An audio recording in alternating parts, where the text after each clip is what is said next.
Hello, everyone. Welcome back to Galaxy Podcast. This is episode 9. And finally, we have Ihab back from London. Yeah, guess who's back, guys?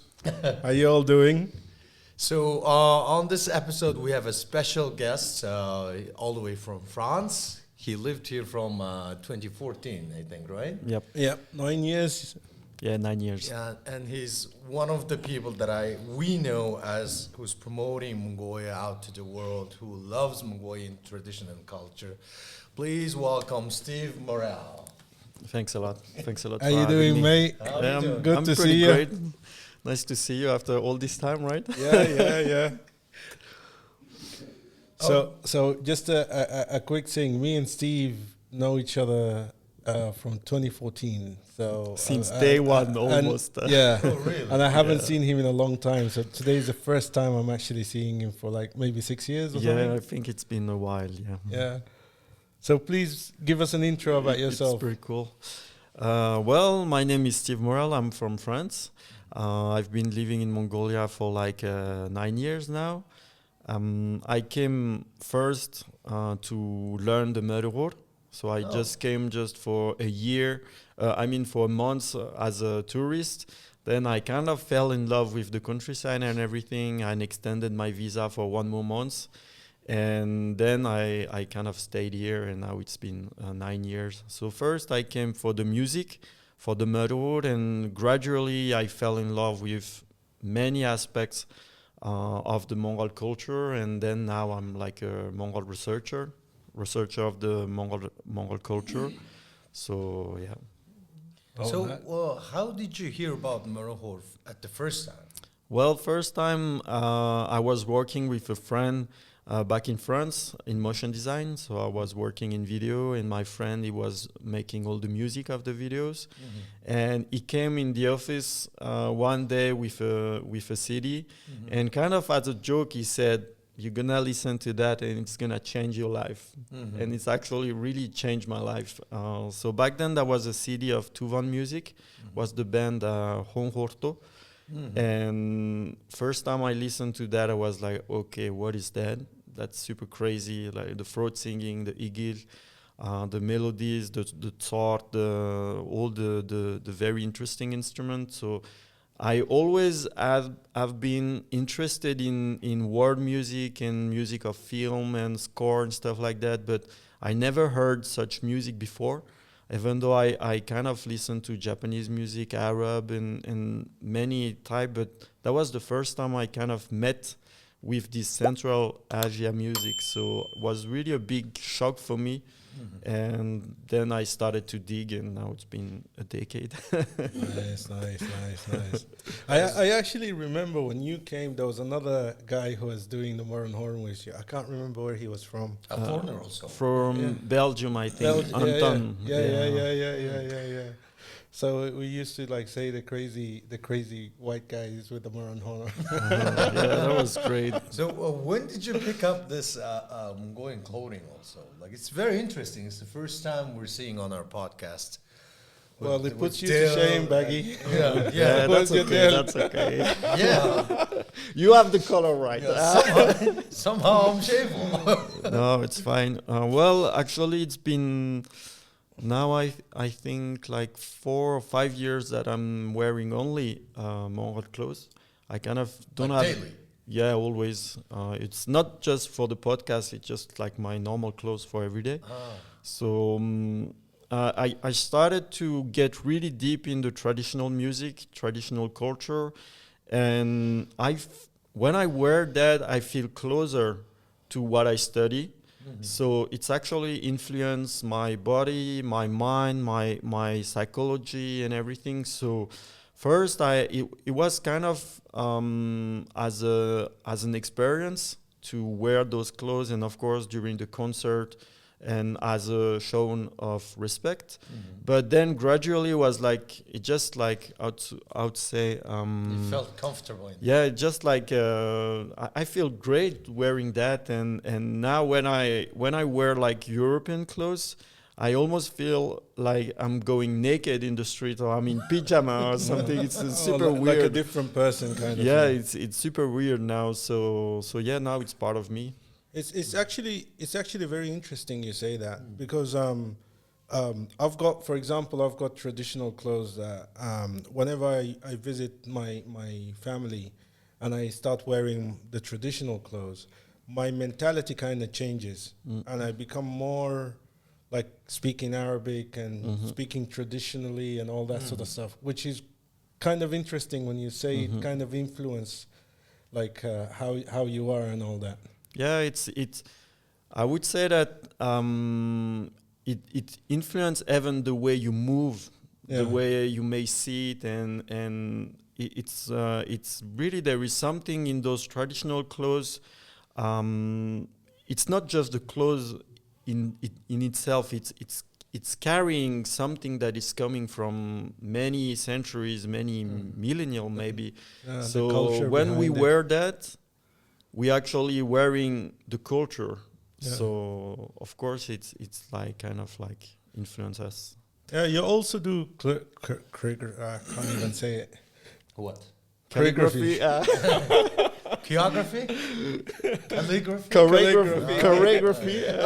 Calligraphy. It's like choreography. Yeah, that's the calligraphy. He's the native English speaker, actually. We should have practiced this word. I have a lip, so it's okay. So yeah, I'm working on calligraphy as well. Basically, the study I do is like the healing properties of the Marur and the Longsong mostly. But to get into that, to play the Marur in its traditional way, actually everything in Mongol culture is very important. So we said the clothes, but going in the countryside, understanding the animals, the landscape and everything, and of course the writing, the language. So I kind of touch a little bit of everything, but my main focus, of course, is the Marur, the Longsong, and the language, the Mongol script. So you have to break down all of that stuff to me. Baggy might know this stuff, but I mean, I have no clue. I know the Morel, and I remember like when we used to do expatriate Mongolia, you used to come and Perform. perform for us there. So on that aspect, I know, but the other two things that you were saying, what's the other one? The Longsong. Long song. Yeah, what's that? So the Longsong is most probably one of the oldest singing in the world. It's not only in Mongolia. There is another space, in other place in the world where they are similar singing. It's like melismatic singing. Melismatic means that we are kind of like stretching syllable, and that's a type of singing that was very used in trance. Usually in rituals, so it can be close to shamanism sometimes, and so that's a very, very old type of singing. Actually, there is a very, very, very similar Longsong style in Swiss. I met a Swiss singer very recently, and when she sings the song from her homeland, it's very similar to the Urtendo. So we are really like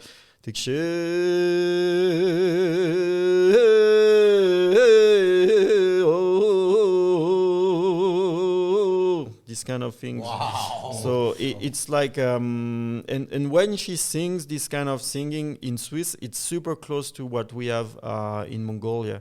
So usually it was first used in ritual. So in opening ceremonies, it's kind of to connect with the sky, with the ancestors. It's also telling very... It's like a calling kind of... Yeah, there is a...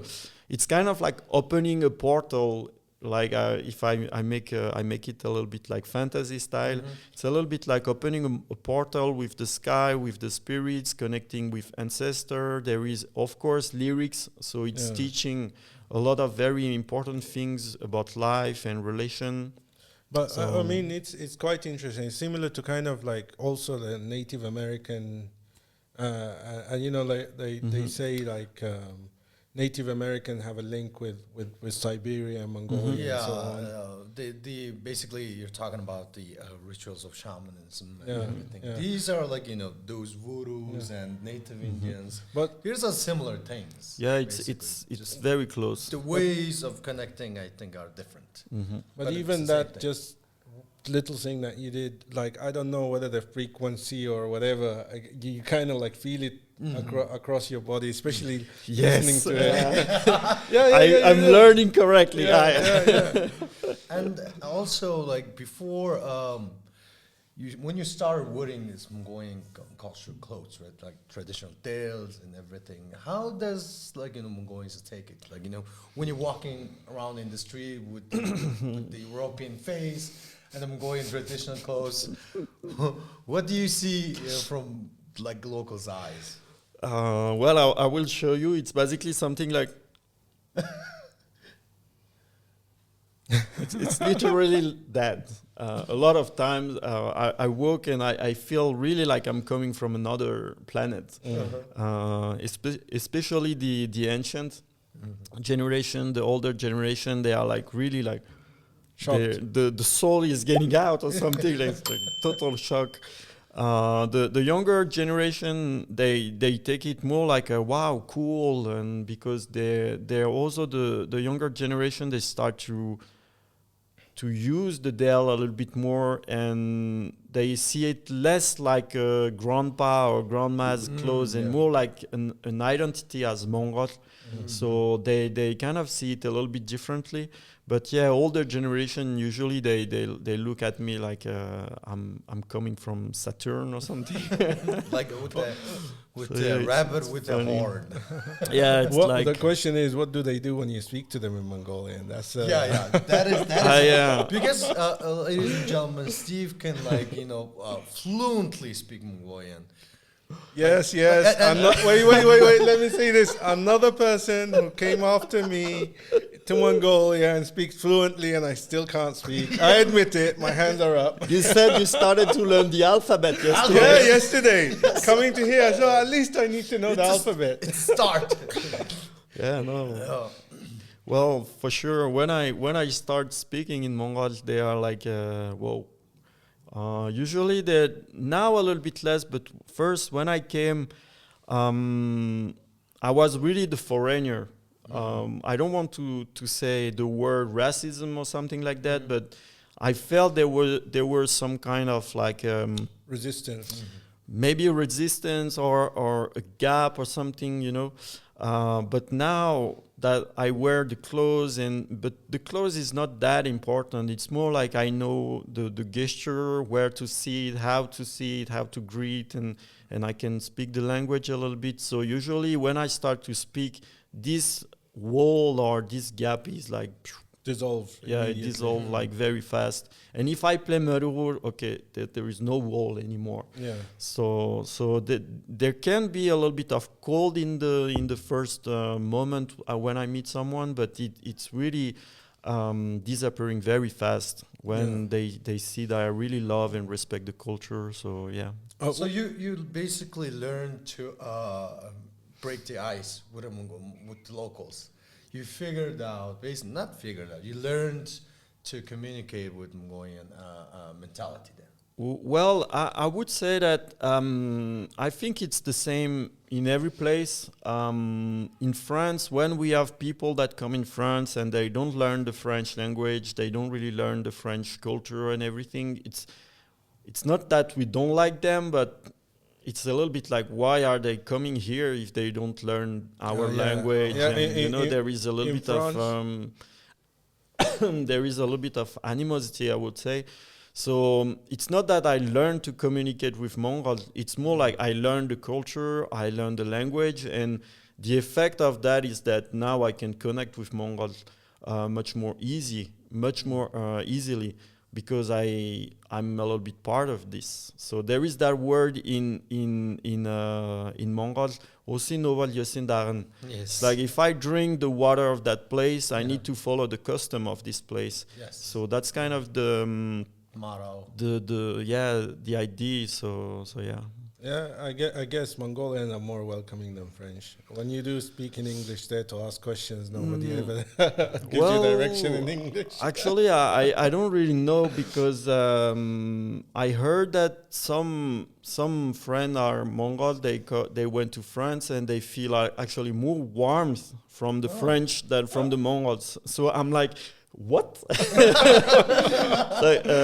for the Brits, though. Where? But yeah, Where did you go? they went to Paris and Strasbourg and Nice and few other places. So yeah, I mean, this is really subjective. I don't think that the Mongol they are like super generous, great, and the French are bad, or it's depend on with whom you meet, when, why, and so on. So. Do you think in Europe, at least in the UK, I'm not sure about the rest of Europe, but UK and the US and Canada and so on, we talk a lot about cultural appropriation. From that perspective, do you think not Mongolians but Europeans or other do they look at you as you're appropriating a different culture than yours and so on? Have you ever kind of thought about that, or? Well, when it comes to cultural appropriation, usually it's like someone that is learning another culture and that is saying that it's his to begin with, usually. So that's not really what I do. What I do is like I'm learning the Mongol way, I'm learning the traditional Mongol way, and I'm never saying it's French, I'm saying it's from Mongolia, and I give a lot of proof and I research about that. So I'm really far from cultural appropriation. Yeah, but I mean not you. I mean you're definitely not. For me personally, yeah, just stating it out there. But I'm saying like in Europe we have a lot of like this. I guess let's call it what they call left kind of views in the world. So anything you do is kind of like, oh no, that's wrong.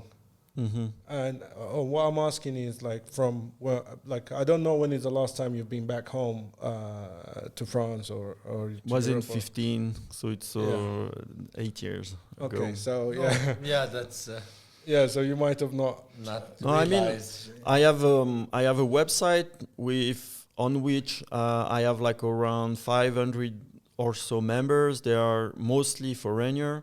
I never had any comment like telling me, yeah, you are making some appropriation or anything. So it just depends on the more knowledge you have, the less you will be able to do some appropriation. The more stupid you are, the more you will appropriate. So it really depends on the knowledge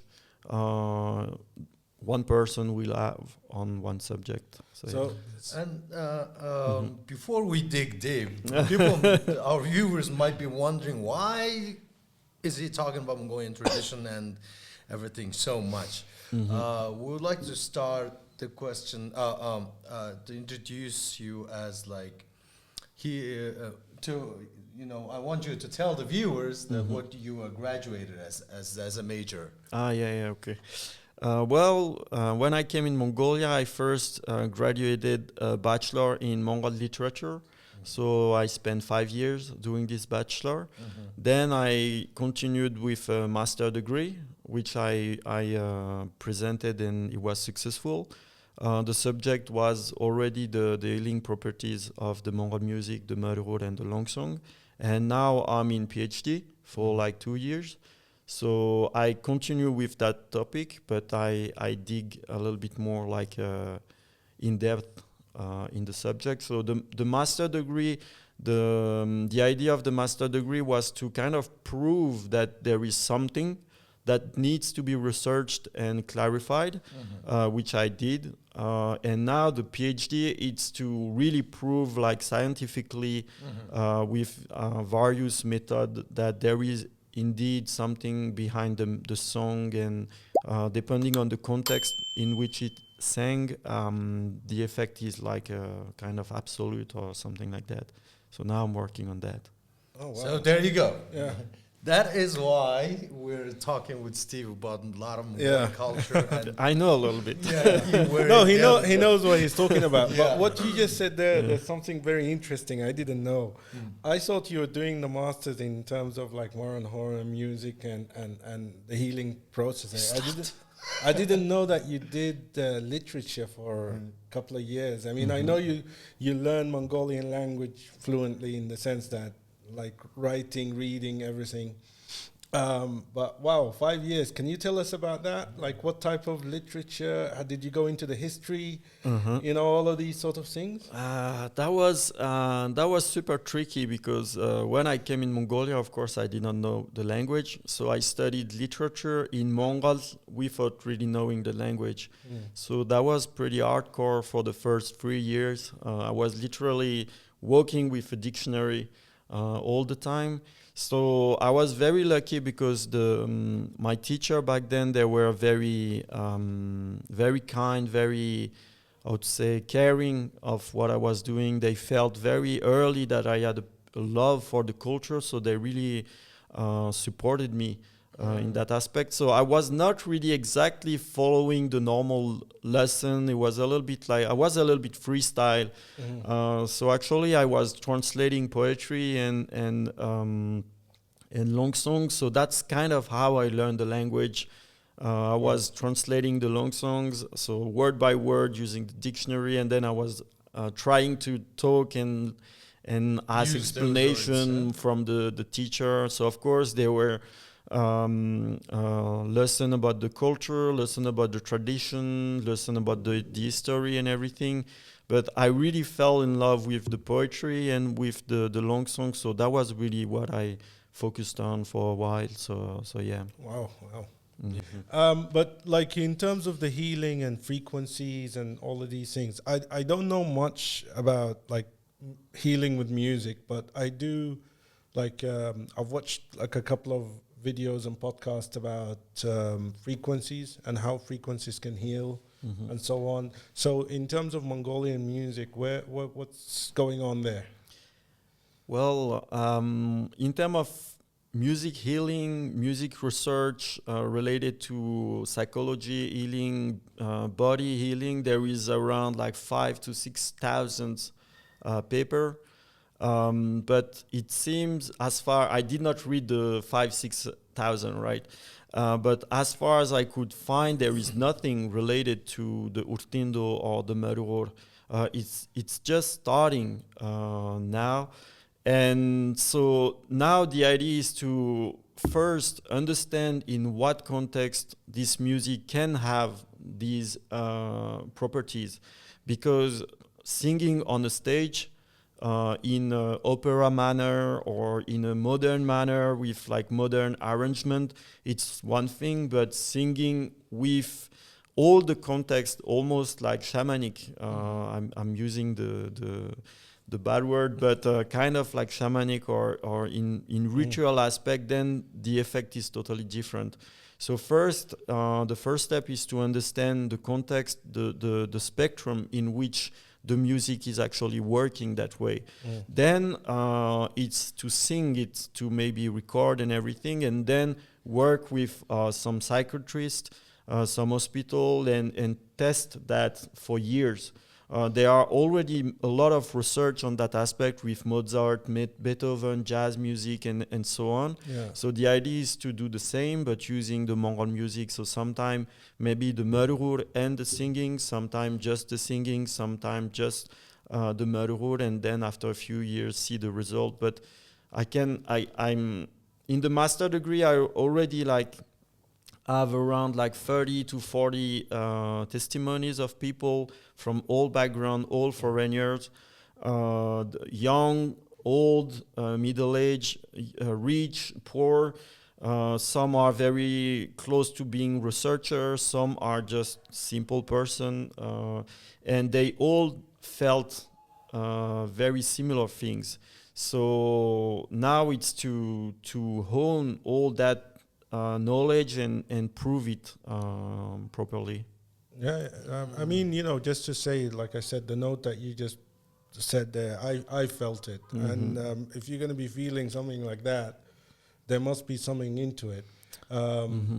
I don't know what what type of testimonies have you kind of read about or seen or whatever, that what type of healing do you get from it? Is it like mental health, or is it actual physical?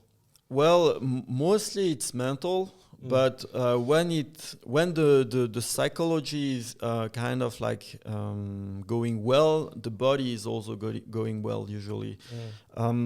The main thing that was very strange to me is that some people that never went to Mongolia, never saw a step, when they heard the music, they could see the step, describe it as if they were there. So that's kind of weird. Yeah. Some other people, and I am my main subject of research because this music saved my life literally. Yeah. Now I sing urtindo, and since I started to sing, a lot of weird stuff started to happen.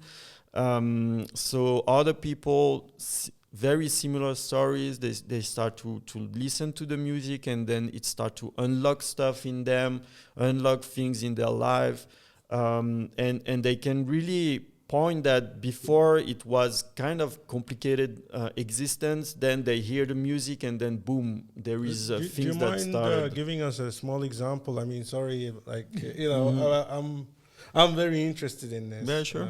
Yeah. So if there is any example that you can give us, a practical example, that a story that you know or anything like that. Well, my own story was like I almost died from a heart attack or something like that when I was in Paris, and I was really in some kind of super deep depression or something. I was like exploding, and then that my friend gave me that CD. When I heard the music, I was like, okay, I see the light now. I see that there is something for me on earth, or I can have a purpose. I'm not just a garbage. I'm not just like a servant or any. I can be someone. So and really that's this music that saved me like that. And then of course for like 6 or 7 months I was only listening to that. I was not doing anything. I was still doing my work and stuff. I was working in motion design and stuff. And then after like 6 or 7 months of listening nothing else, like literally nothing else, I started to get energy or something to start moving. I quit my job. I started going through therapies and learning about psychology, and that really started like a snowball or something. So yeah, that example is not uncommon. A lot of people they have similar stories. They are in super complicated moment in their existence. It can be they lost someone, they I don't know, it's like many things can happen, and then the music is kind of like guiding or giving some food to the soul, or there is something like that going on. So yeah. Yeah, one interesting thing this summer, I had like a couple of clients coming in, and we had to kind of entertain them, so we took them to Terelj. And one of the interesting things in this camp that we're in, there was about maybe 20 Germans coming for a shamanism experience, but they're not coming to the ceremony. They're coming to learn shamanism. Oh, really? Yeah, so they That got all their, the drum and the clothes and stuff. And then I was lucky enough to ask the organizer and the main shaman if I can attend and just, see. It was quite interesting to see these people connecting or being more spiritual, like coming. I guess, I don't know. Do you think something in Europe or in the West, let's say, are we lacking kind of a spiritual side or something that's happening? I mean, I don't know. Well, from what I can see, there were shamans in Europe like 50,000 years ago, like 14,000 or so. There we have found archaeological found of shamanism proof in Germany and so on. So That's something that any human being they have. Yeah. We have that, anyone now. I'm talking in modern society. Yeah, and the thing is that it's in our gene. Anyone. The thing is, as you said, in modern society, we tend to be kind of like put away from that. But we all have at some point like the feeling to nature. We need to hug a tree or something like that, to be on a mountain, to be close to the ocean, or this is directly related to this like kind of shamanism or this like connection to nature. So in the chance in Mongolia is that the link is still very alive, Very even strong. now. It tend to be a little bit like diluted, I would say, to dissolve a little bit because of the modernity. The last century, 2 centuries, like they kind of like get out of it a little bit. It changed. There is a lot of mix. There is the influence of the Buddhism, but it's still super strong compared to, for example, in France.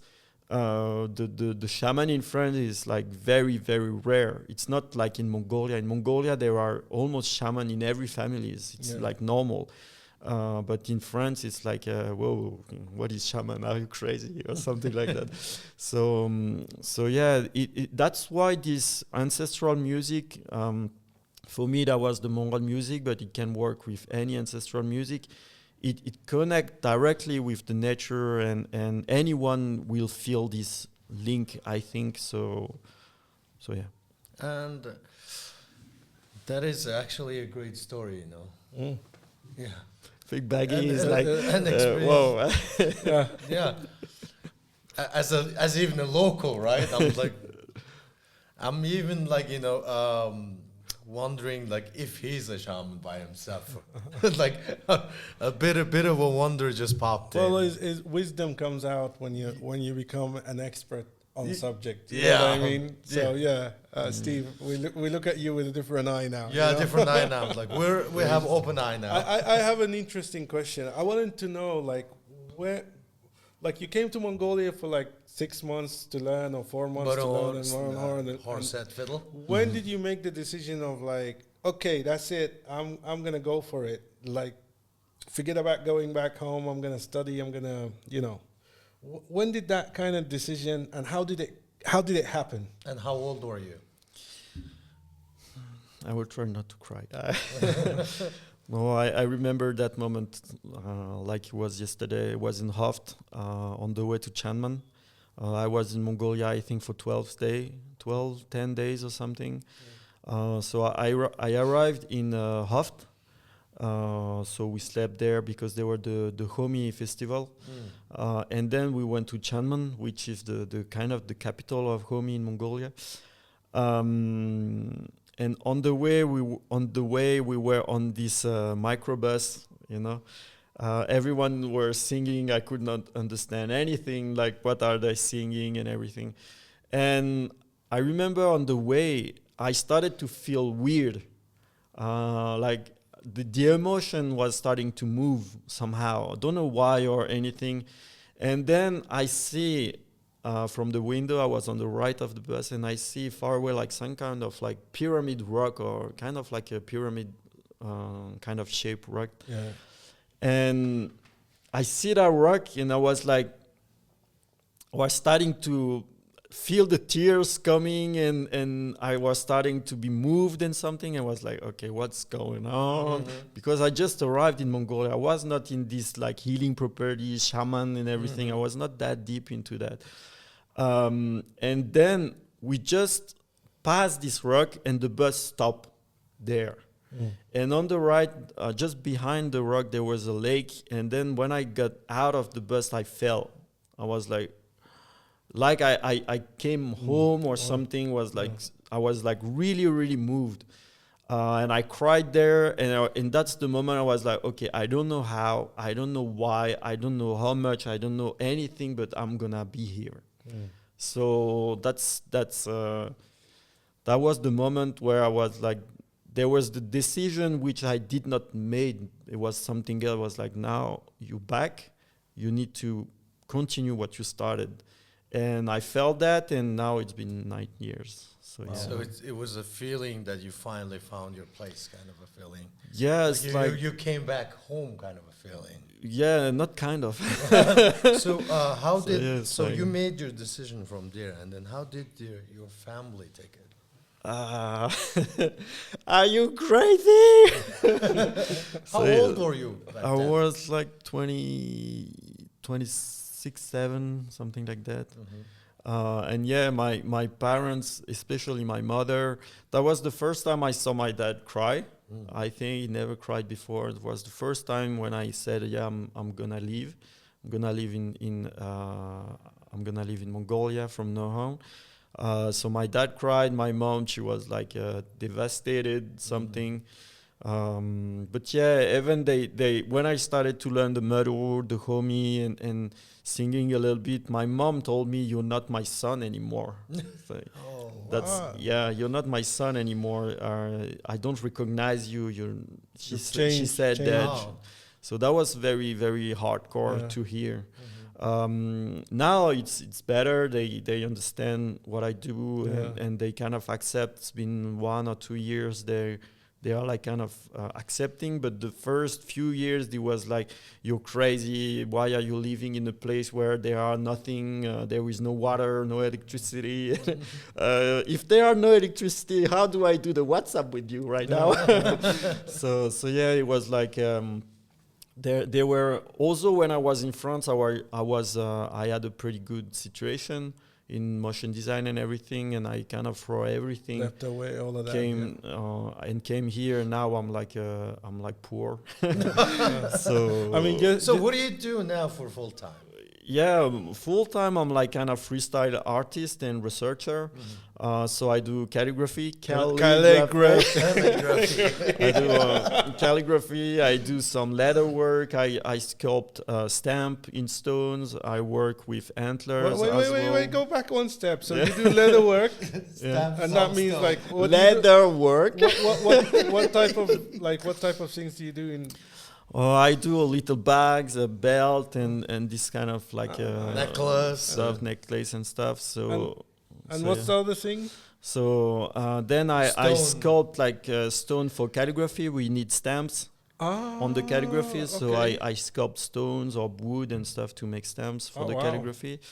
So that's kind of the artistic part. And of course, I play a lot of music, sing and teach a little bit, give some lecture about the culture, and do my research, the PhD. So, and actually something that is quite important, why I don't talk about it, the website. I have a website on which I share a lot of knowledge. There is a full program for people that want to learn the mud word. There is around 100 videos, like 15 or 16 hours of class of how to play the traditional metaphor, what's the meaning of the techniques, what the symbolism, the stories, the history, legends, and everything.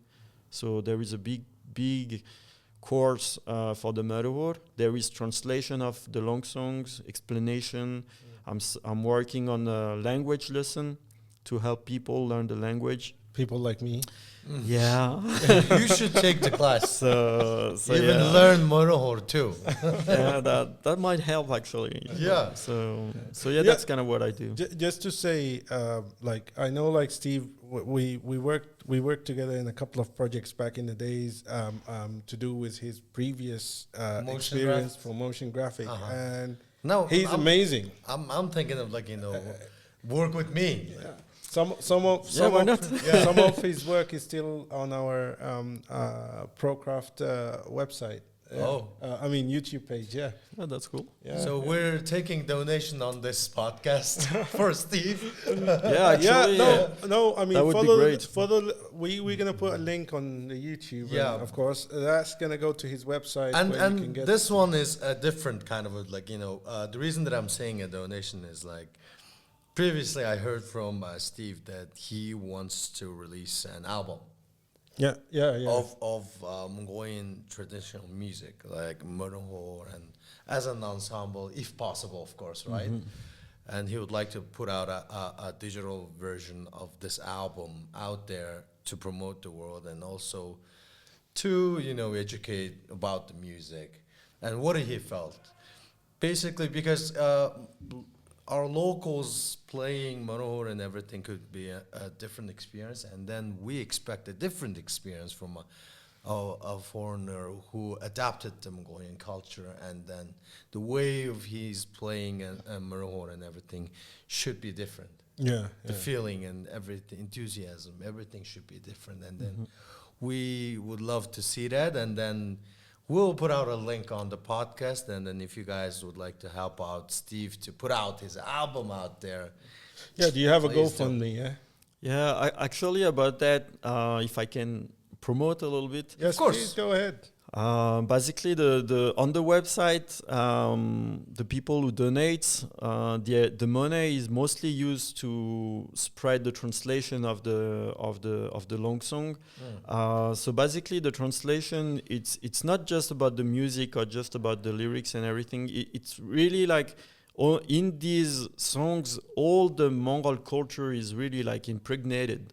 So by learning these songs, by reading the lyrics, and there is always like kind of like a daltotok background meaning in the songs. So it's really helping to learn the language, learn about the culture, learn about the Mongol philosophy, the psychology, the way of life, and everything. So mostly the donation are for that. To spread the really the core of the culture, and yeah, if there are like a lot of donation, then definitely in terms of music, I have two main goals. One is like these few, like a dozen of tatlaq on Ikel, which came out of nowhere, which I would like to write. So it's only Ikel. So there is no symphony or anything. It's really pure, raw, natural sound, and eventually maybe make a version with some drum and some accompaniment to make it sound a little deeper. But mostly it's only the instrument. So that's one thing, and the other thing is to play the long songs only on the Mörgur. And eventually with singers, which would also help for the PhD, using the recording for helping people on the psychology aspect and all that. So the solo album, it's kind of like a little bit more maybe on the creative side, but the Urtindo, the long song, it's also for the PhD, for the research, and maybe to help people also psychologically. So yeah. Have you got any like throughout your like website and so on? Did you get any groups to come here specifically for music and go through a journey? Have you ever thought about doing something like that? Yeah, like I was wondering, connect him with Greg. Yeah. But I mean, he knows Greg. Who's Greg? Bald-haired guy, Okay. old guy. Okay. He always. You don't want him to hear you saying that. Like, you have to cut that out of the podcast. No, I'm not cutting this out.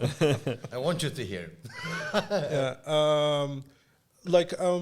Kind of like similar to these German group that came to do shamanism and so on. They're like, do you bring any groups from Europe to come and kind of have the same experience you had, even though it might be a short... Maybe kind 1-2 days. Or kind of like a holiday, but at make least an agenda, right? they get an experience, they get a connection. Well, I'm not really a marketing person. I'm not really a tour organizer. It's not really something I do. So I never did anything like that because in terms of logistic, I don't really know how to do that. So I'm more like focused on the research. But if there is a group that is interested, of course I can talk about it, and it's deeply welcome. And I just want to add that maybe unfortunately, when it comes to the Mörgur, especially now with all the modern music that is going on, the Mörgur ensemble, Hurantlag, Oha, and so on. The Mörgur is kind of listened as a rock music instrument more and more and more. And what is the real Mörgur music is kind of like very hidden. It's really put in the background, almost like it's not the Mörgur music anymore. So that's really something that is very very sensitive in my opinion, because I really see the difference in the community I created in the last 6-7 years. Before there were Husuktung, which were very strong in worldwide. And most people, they were interested in the Mongol music, and they were mostly asking about the Murderur to play with the Homi, you know, and to play kind of like traditional music, a little bit like Husuktung. And then Hu Hamtlak went out. And in the last 2-3 years, when people ask me to buy a Murderur or what, it's to play rock music. Like 90% of the time, 95% of the time, it's to play rock music. So I'm not against the Hu Hamtlak, or I'm not against playing rock on the Murderur or anything. Just the point is that now, most people, when they see the Murderur, they see rock music. So they don't have the click that it's a spiritual maybe tool or something like that. Do you think bringing it into kind of a different genre of music, like is there something that, another, maybe not rock music, but something else that you can play the Moran Horon to have it as a like bring it More classical, I mean. not necessarily Not classical, necessarily? but modern, but R&B? bringing it forward, Electronic? or like you said, it's like in rock music, it's in the back, but I mean, the rock music is in the front. oh, okay, It's the traditional music that is Is in the hidden back. in the fog behind the Yeah. rock and the jazz and Yeah. the classical music. yeah. So I that's something I've been thinking for almost a decade now. How It's to do it? how to make the music of the Murderur in the front page and have the alternate Murderur music a little bit in the back. Yeah. Unfortunately, it's not working. I mean, yeah, I if you have the answer, I would be so glad to have it. all right. So, All yeah. right, Ihab. We're going to cut the traditional questions now. We have very short time left. Okay. We want to know more about you now. Oza. And like, you know, so where do you live here in UB now? Which area? I live in the central area, close to Hunsniduru. Wow, Husniduru. Oh, okay. Swiss.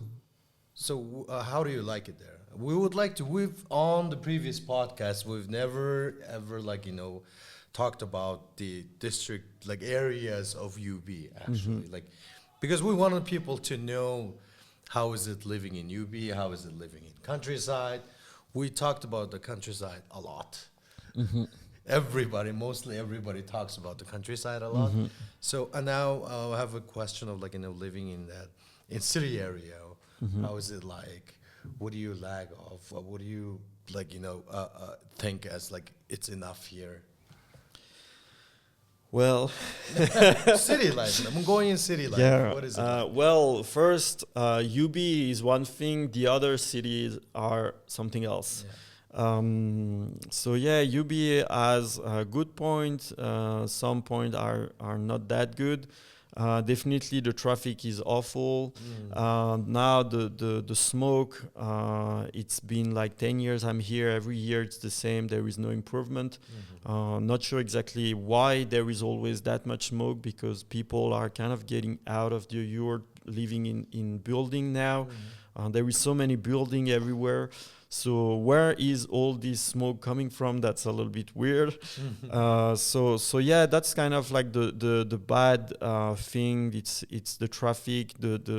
I almost in a way it's almost more stressful in outside than it is in Paris somehow. And maybe the civil attitude, the city culture is not that developed here. You know, being gentle to each other, respectful to each other. We all live in this city. We are not like living 2, 3, 4 kilometers from each other, like in the countryside. So maybe that's something that is a little bit heavy sometimes. As for me, as a French coming from France, where we know how to wait our turn, for example, in the bank. But that's very often that when I sit in the bank, there is that grandma or this person coming in. Oh, I just want to ask something. Yeah, but you know, these kind of things. So now I learned and I know where it's coming from and everything. But that's sometimes a little bit heavy. So yeah, and Ulaanbaatar is just a city like any other. I would say that there is not. And now maybe there is something that is a little bit sad. There were a lot of great buildings that were kind of Historical drawing historical buildings that were like drawing a little bit the character of the city that have been taken down, and now they're making all these like 10, 50, 20 stories building everywhere. So it's a little bit weird. The change that is going is a little bit sad in my opinion. Just to talk about the kind of the reality and some things that are a little bit negative. But the positive point is that the feel of freedom that we have here, also it's not too big, so we can very easily go from one place to another.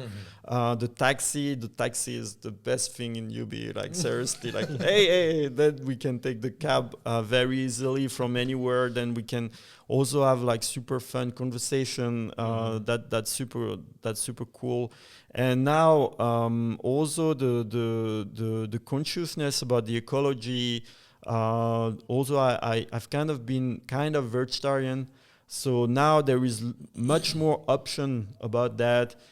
We can also find more ecological friendly things there and there. Also for health, there is more things that are moving up. So that's very positive point in my opinion. And also the younger generation, they are very inspiring. In a way, when I give lecture and everything, I really see their curiosity, their enthusiasm. They are freaking smart. Like it's super great to see, because I really see the difference when I came here like almost 10 years ago. The young one, they were a little bit close-minded, a little bit, introvert, something like that. This influence of the older generation, maybe. And now they are like super freestyle. They are not shy to ask anything.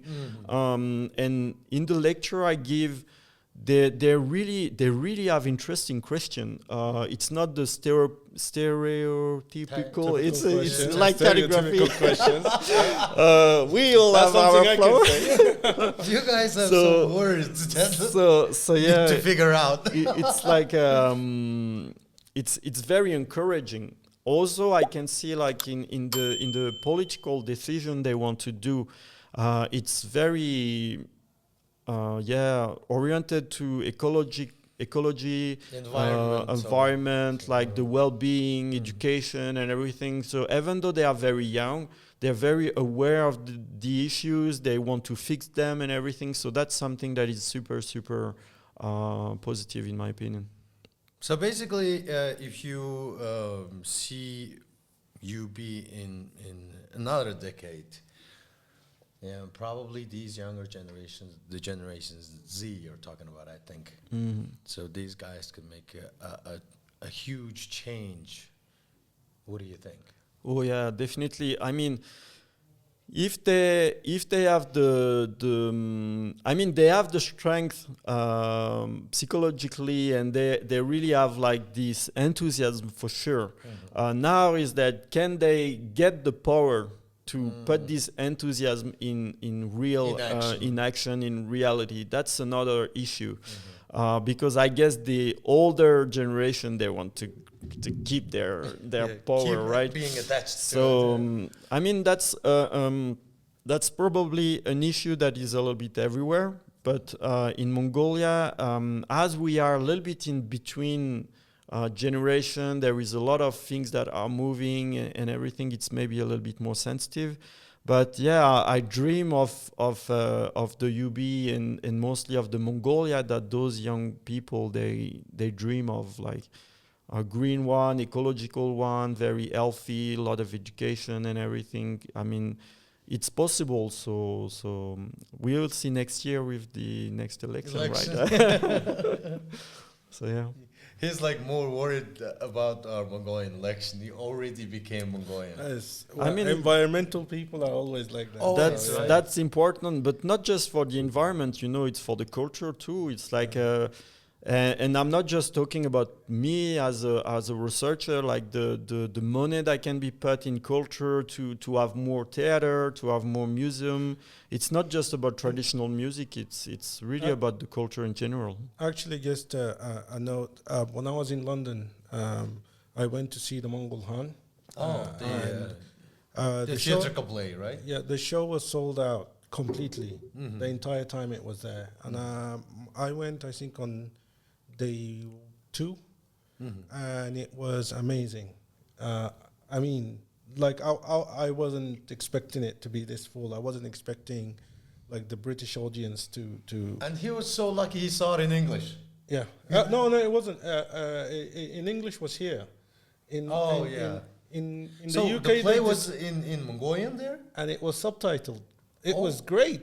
It was a better experience than here. And actually doing it in Mongolian was amazing. It was the best decision I think they ever made. Oh. And it was so welcomed in the UK. Really? Yeah. So you know, like, you know, we can see the social media, like, promotions, like, you know, it killed it, it nailed it, it was so great. But now finally we can hear from the audience. And it was subtitled. Let me repeat that again. It was subtitled. It How was great. do you see the subtitle from? They did a great job. They had like a screen like on top of it and on the bottom with all the the words, like whenever the actor is talking. Really? Subtitle was there. That is amazing. It was really nice. So in terms of like, you know, culture that's expanding, like, you know, it was good. So I can see what you're saying there. Let's hope they put some more cash into that. Yeah, invest into it, right? Yeah. And when was the funniest experience that you had in Mongolia? Like the funniest that you couldn't stop laughing. Oh, I really need to think because there are a few. Which one should I show? Give us the best one. Well, I mean, one very kind of funny moment I had, it was, of course, in the countryside. And there was that, it was in Hoft, Irtimburensum. And it was that guy, a little bit old, was drunk, was crazy drunk. Okay. And he was riding from probably his place to another place. He was trying to come to us. And horse riding? Yeah, horse riding. Okay. So he was like going like crazy, like really galloping like the wind from one place to another. And it was like a cartoon. We were looking at him like this. And then he came back. Same way, but to another place. Then we look at him again, and we like trying to call him to come, you know, but he's not coming. He's totally drunk. And then he continue. He come back, and it's maybe 5 or 6 times, and then he passing you guys. And we were like just looking, and we were all like so laughing and everything. And then he come to us, and the horse was like, the horse was literally dying because it's just like pure galloping crazy for like maybe, I don't know, 15 minutes, 20 minutes going from one place. It's like, you're never gonna find us. And the thing is that we were close to a river. There were no other gear in the kilometer. It's like we were like, just like this cup in the middle of the table. That was so easy to find us, you know. It was like going and oh my God, that was so crazy. And then, of course, with the herder, with the people we were joking a lot, and they were telling stories, and we were all on the ground like so yeah, that was a really pure moment. And when he comes and the horse is dying, I almost was like, yeah, that was so crazy. So just like a movie, you know, like don't drink and ride. Don't drink and ride. No, horse. No, I mean, in another matter, when I was in Ofs, there was that guy. Same. We had a party, so it was not like he was a drunk, but we had a lot of celebration and wedding and everything. So of course everyone drank a lot, and he was pretty drunk. Yeah. Then he could not walk. That's also something that is super crazy with Mongols. He could not walk, but he could ride the horse. Yeah. And then, wait. We were looking at him. It was the night, right? So we could almost see nothing. So he goes on his horse, and then we are like, oh my God, how is gonna go home? It's like he cannot walk. And then the horse, like, when he starts to go down on one way, the horse is kind of helping him super fix to the tag. And then the horse actually bring him home, and he went home and he was fine. He was like, okay, wow. So he could not walk, but he could ride the horse like crazy. It's like, okay. Because the horse can This is walk. the ultimate Tesla It's like- autopilot. huh? yeah, it's like that. Those two moments I was like super funny. So He yeah. saw most of the funniest drunk horse riding experiences already. Yeah, I mean that because that's so funny. Like, And that both happened in the far west, huh? yeah. Hotel. Don't try to say something here, right? Let me see if I remember something in the east, right? Yeah.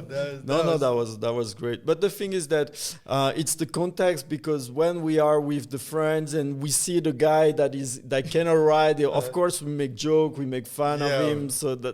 And it's something like I mean, Mongols, they're always laughing. It's something also that is super. That was super not shocking, but that was very interesting to me, because when I walk in France, for example, I don't really hear love that much in the street.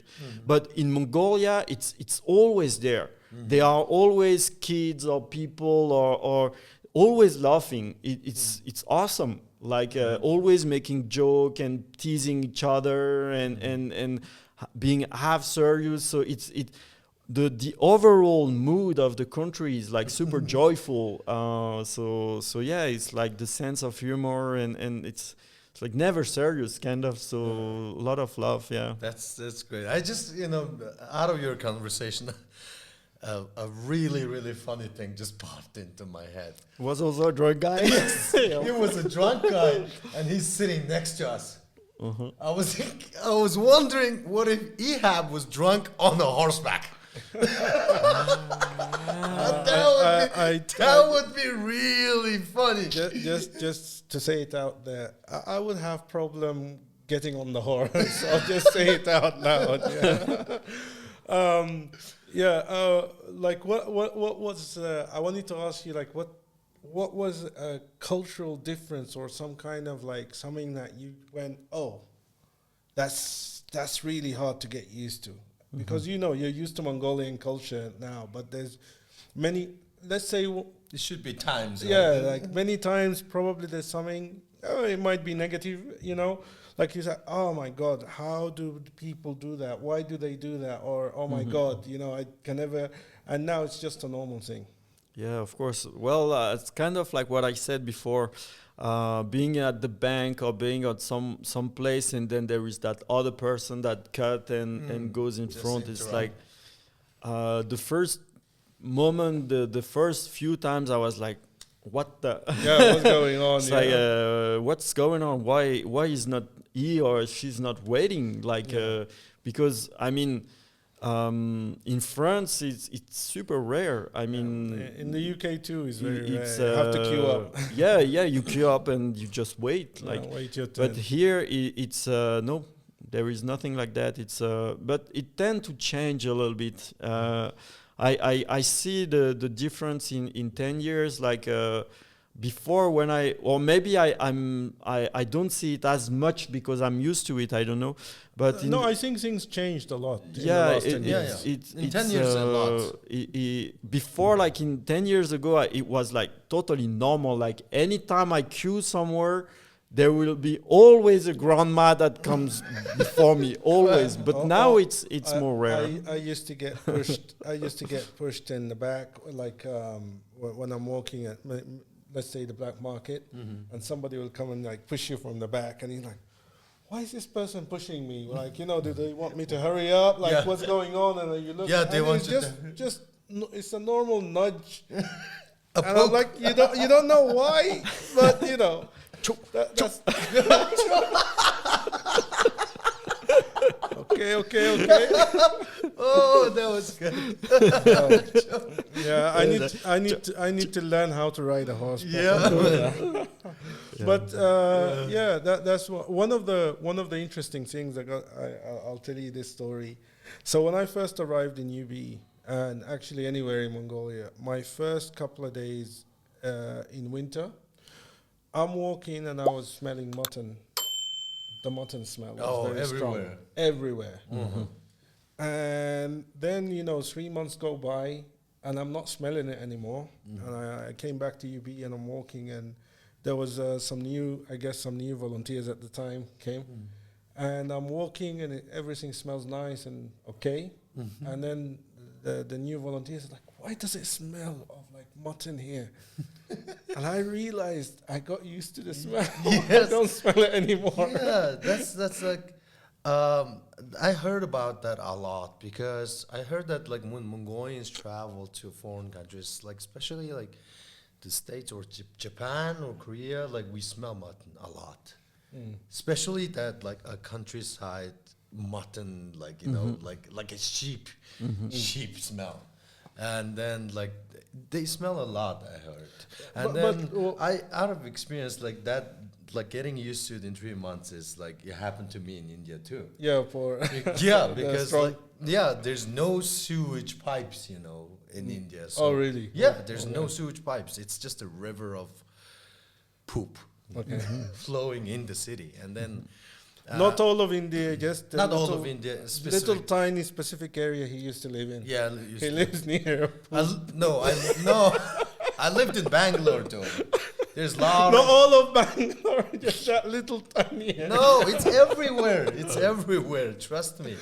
And then you're gonna get cancelled from India, mate. I'm telling you. No, but this is the truth. Like, I'm not lying. I'm not like oversaying it. But then after 3 months, the smell was gone. The same thing. I used to smell a lot of shit, man. I'm telling you. Oh boy. Cut. Anybody from India, please don't take offense. He loves Bangalore. Yeah, I love. He cannot stop talking about it. Yeah, I can't stop talking because I lived in Bangalore. I loved India. That is the main thing. Because like one thing that I learned from India was being calm. That is amazing there. Being calm. Calm. So because I was wondering, like, when we were kids, all these Western movies, they used to talk about gurus and stuff, right? And then the movies always end up like, they find their peace and then they always end up in India. And I was wondering, like, what is it with India, meditation and everything, yoga and everything. But then, like, it's everywhere, but why India? But then when I went there, I found out, like, I lived there for 2 years. I could have went to the States because I had I even had a, what do you call? Scholarship, but then I didn't take it, but I decided to go to India. My mom was wondering, you could have went to the States. Why did you choose India? And I was like, I think I want to go there. I really want to see India. And then I really do not regret, because I found out, like, people being calm is just a choice. Yeah. It's not that, like, even though in UB being so stressful and everything, people complain about, the traffic, the smoke, there's electricity and everything. Like, I learned one thing from India is, like, if you can't help it, why worry? Oh, yeah. Yeah. I totally share that opinion. Same for me is like, just like you say, when we check the timeline on Facebook, so many people are like, wow, being negative, but what does it help? I mean, like, yes. Yeah, like, what it is what it is. Like, just need to do our best and don't take the stress, just live in peace and stuff. So I really agree with that. On another note, does anybody ever talk to you about, like, modeling? As in Mongolian traditional like clothes. a promotional advertisements and Modeling? Yeah. Like modeling 3D? So why I'm asking this question? There's a guy. Modeling, There's a guy in TikTok. Uh-huh. All he does is he goes around Europe and walks with Adele. Ah, that big guy. Yeah. Ah, yeah. And he's just by doing that, he's got like a whole lot of followers and Really? contracts and all of that for modeling and all. Yeah. Mhm. Good for him. I'm just asking. Does anybody ever ask you to walk around? Well, I did some modeling actually. See, A few, I knew few I was things. talking to a model. Yeah, of course. Yeah, but the thing is that it's not really my. I was talking about that off mic, off recording, because what I want to focus is on the research, on the culture, and I don't want to just be the guy who is an actor in movie or a model or anything, because that would cloud my. So you don't want to water core. it down. Yeah, I don't want the this fame thing being the cloud of what is really important, which is the culture, the spirituality, the music, and the spreading of this like marvel of the world, in my opinion. So, being a model and having 1 billion follower, that's cool. But if it clouds the essence of the culture, then, and I don't want to prostitute myself to have billion of follower and lose my focus, you know. Yeah. So yeah, I had a few how to say sanalilse Request? request, Offer, kind of offer. like proposition offer. Yeah. Get at that. Like, I'm like translating. What is going on? I had a few offer and stuff, and but yeah, I feel it's then people would misunderstand, and maybe my word would not be taken as seriously. If I talk as a researcher, you see that you take my word very differently that if I'm just a guy who walk in the street with Adele. Yeah. You know. Yeah. So that's kind of like, it's a more like a long term choice. But that's So, yeah. that's what, like, you know, right now I think you know, I look at you as an expert in Mongolian culture. For example, as one of my friends, when we were talking, who knows Mongolian culture that I can communicate with? I'm not saying other people don't, but The more him. yeah, because you have the research behind you, you have your experience, you studied the subject and so on. And yeah, I can understand watering it down or kind of takes away from that.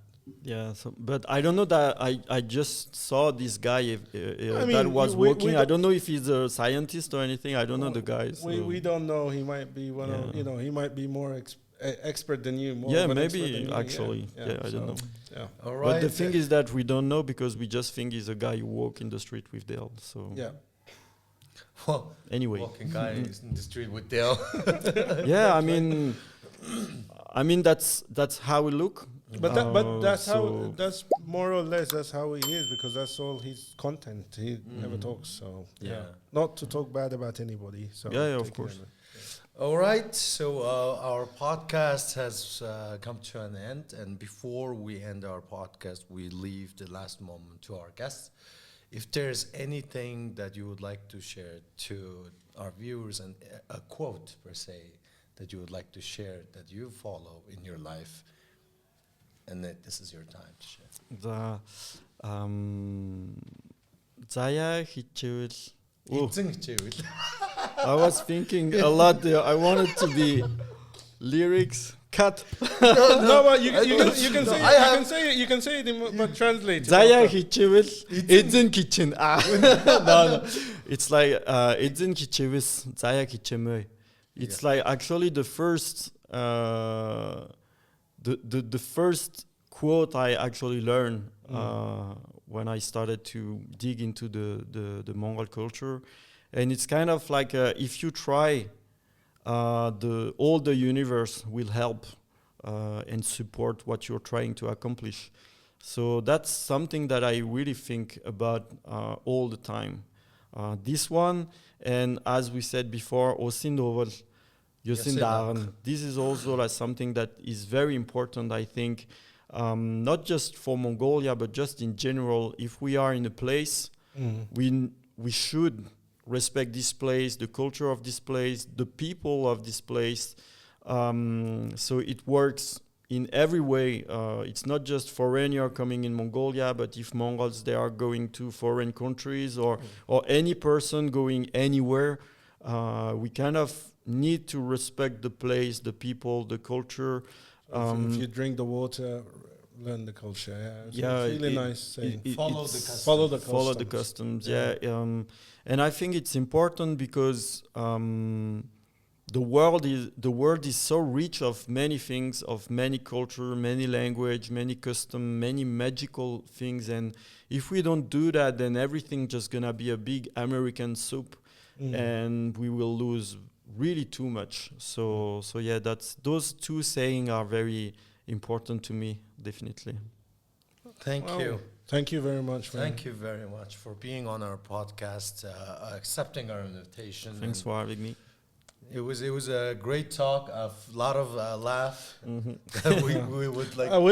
I know we didn't talk about many things, but who knows? Like, hopefully, you'll accept another one day to come back again and talk about other, the other stuff we haven't talked about. Maybe I will sing next time and do some healing. Yes, maybe next time you would bring the Morel. Can I ask you just one last time? Can you sing for us, and I want to hear it.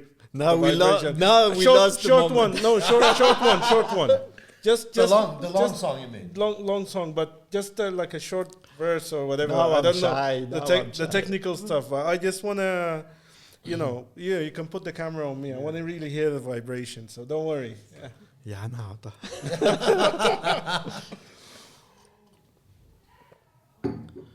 And now I'm shy because you make the request. So.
Wow.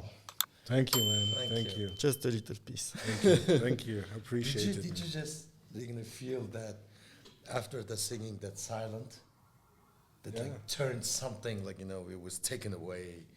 That was amazing. Actually, that's really great that you say that, because usually, and if there is the murder word, that's. And now we have come to an end. Thank you for accepting our invitation. We were really enjoyed during this podcast. And then, ladies and gentlemen, thank you for watching episode 9. And don't forget to subscribe. It won't cost you much, but it helps a lot to us. Goodbye. Take care. Bye-bye.